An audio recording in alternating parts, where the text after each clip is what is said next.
Hey, I'm Sarah Gaither with Carolina Pottery. I'm always trying to think of new ways to tie bows so that I can teach you. Today we're going to learn how to make a stacked bow. We're going to be using 3 different kinds of ribbon. We're going to start out by using a number 9 ribbon, which is also 1.5 inches. It's most important to do this bow using wired ribbon. So we're going to start out by doing a smaller loop, and this loop is about 3 inches.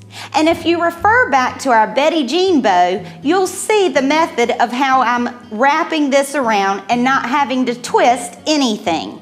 So I'm going to do about a 3-inch loop.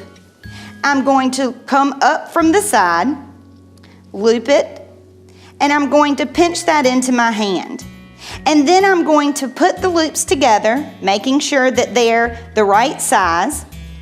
And then I'm going to add 4 loops. So there's my 3rd loop, pinching it in between my 2 fingers. And then here's my 4th loop.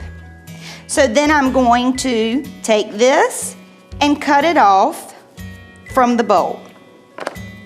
Now I'm going to start with my 2nd ribbon. This ribbon is a number 40. Again, it's a wired ribbon, and it's about 2.5 inches wide. So I want to, as I'm making this, I want to have these loops be slightly larger. So I'm going to do these loops about 4 inches long. Again, I'm just going to pinch it into my hand, still holding on to the first one that I tied, and I'm going to add that. So you can see it sticks out, it's a little bit too big, it sticks out slightly behind the first loop. And I'm going to make 4 loops of this one. Again, I want to make sure that those 2 loops are the same size, and then I'm going to make my other 2 loops.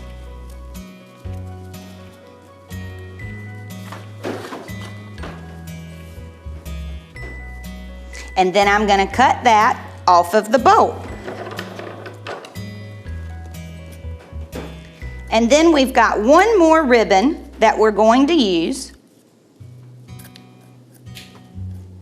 And again, it's a number 40 again, which is 2.5 inches, and all of this ribbon is wired. And I'm going to do the exact same thing, but I'm going to make this loop about 5 inches wide. So total, my whole bow becomes a 10-inch bow. This is a great size bow to add to your wreaths, add to our flagpole pot, all different things. So I'm making sure that that loop comes out slightly farther than my first loop.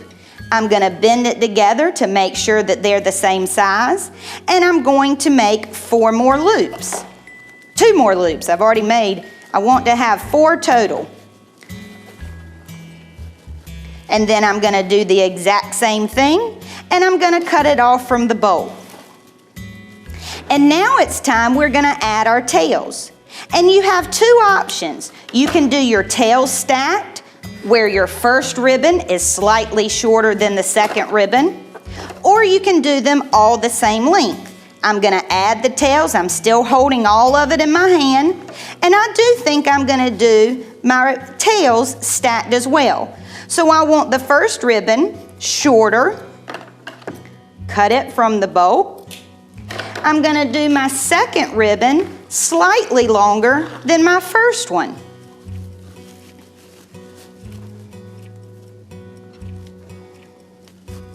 And then I'm going to cut that off of the bowl. And then my 3rd ribbon, I'm going to do even longer than my 1st and 2nd ribbon. So that way, when your bow hangs, you can see each style of ribbon very well. Now the next step is we're going to add a piece of floral wire right where my fingers are. And we need to tie this as absolutely tight as we can. If it hurts your fingers to tie too hard, grab a set of needle nose pliers and that'll help you get your wire tighter. Now it's time to fluff our bow.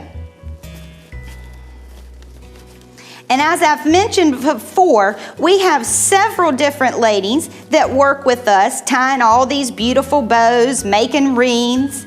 And this bow, while I tied it in the Betty Jean method, Melba is actually our one that ties the prettiest stacked bows.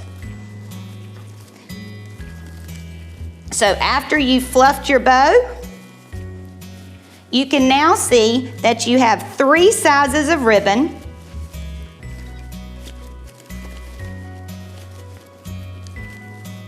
And we're ready to add it to whatever we want to.